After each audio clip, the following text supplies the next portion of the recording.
কিরে বন্ধু গাড়ি ব্রেক দিল কি হয়েছে? ওই দেখ সামনে কেটো কালু সার্জেন্ট গাড়ি ধরলে এবার সর্বনিম্ন 5,000 টাকা কেস দিব। আমার কাছে তো হেলমেটও নাই, গাড়ির লাইসেন্সও নাই। কি ওয়াক তুমি 5,000 টাকা? আরে ওর মতো কালো সাথে বোকা বানে না, 1-2 ব্যাপার। তুই খালি পিছে বয়, বাকি সব আমি দেখতেছি।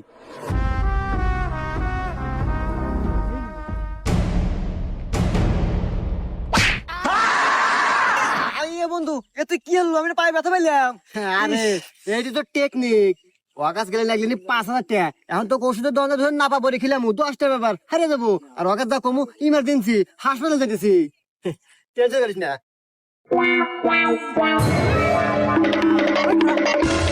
কিরে তোকার দুইটার মাথায় একটারও হেলমেট নাই, লাইসেন্স দা। স্যার আসলে খুব ইমার্জেন্সি তো স্যার, আমার বন্ধুর পায়ে